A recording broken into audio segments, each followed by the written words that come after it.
যেটা আমি যেটা বলি যে আসলে একটা এক্সাম্পল লাগে। মানে রশিদ খান যখন আফগানে অ্যাজ এ লেগ স্পিনার হিসেবে মনে করেন যে ওয়ার্ল্ডে ডোমিনেট করা শুরু করলো, ওদের পাইপলাইনে অনেক লেগ স্পিনার চলে আসলো। সাকিব আল হাসান যখন বাংলাদেশে লেফট আর্ম স্পিনার হিসেবে মনে করেন এক্সাম্পল সেট করলো যে না, লেফট আর্ম ফিঙ্গার স্পিনারও ওয়ার্ল্ডে 1 নম্বর হওয়া যায়, ছেলেরা পুরা দেশে মোটিভেট হয়ে তার মতো হতে চায়। হ্যাঁ, তো রিশাদ যেটা করছে যে একটা এক্সাম্পল আসছে আমাদের জন্য যে না, বাংলাদেশে লেগ স্পিনার আগে যেটা ছিল, লেগ স্পিনার খেয়ে কোথাও তো চান্স পায় না। তো ওই বিশ্বাসটা ছেলেদের মধ্যে চলে আসছে পুরো বাংলাদেশে যে না, আমি যদি লেগ স্পিনার আমি যদি ঠিক মতন প্র্যাকটিস করি তাহলে আসলে আমার ন্যাশনাল টিমে খেলার সম্ভাবনা আছে।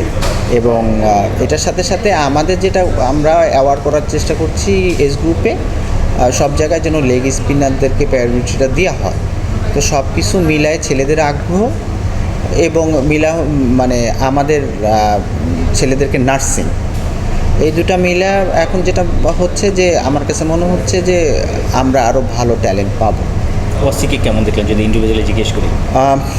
ভালো, এখনও মনে করেন যে কিছু জায়গায় তো আরও ভালো ইমপ্রুভ করতে হবে।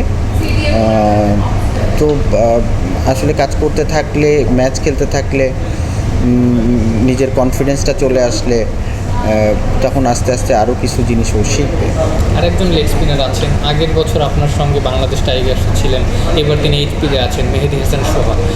একদম নেট বোলিং থেকে বলা যায় মিরপুরে নেট বোলিং করতে করতে করতে করতে তার এই জায়গাটায় আসা, আমি যদি ভুল না করি।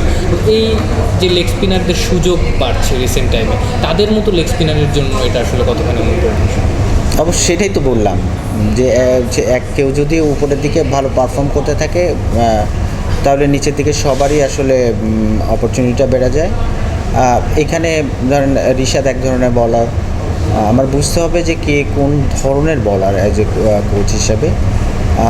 সোহাগ টার্ন কম, বল স্কিড করে, হ্যাঁ, বল নিচে থাকে, ও এক ধরনের বলার। আমি যদি ওরে এখন চিন্তা করি যে না, ট্র্যাডিশনাল স্পিনারদের মতন খুব লুপ দিবে এবং টার্ন করবে, সেটাও না।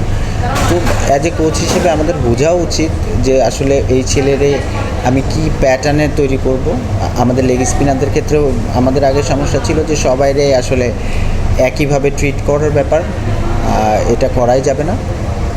ছেলেদের আগে বুঝতে হবে ছেলের আমাদের ও কোন টাইপের বলার, হ্যাঁ, সেইটা ধরে যদি আমার মনে হয় যদি আমরা প্র্যাকটিস করাতে পারি তাহলে ওর যে মানে ওর যে স্কিল আছে ওইটার সর্বোচ্চ ব্যবহার পাবে এবং পারফর্ম সেভাবে করবে। আমার শেষ প্রশ্ন একটা, যে রিশাদ তো বিশ্বকাপে দারুণ পারফরমেন্স করেছে, মোটামুটি সব দলের বিপক্ষে দারুণ গ্রেট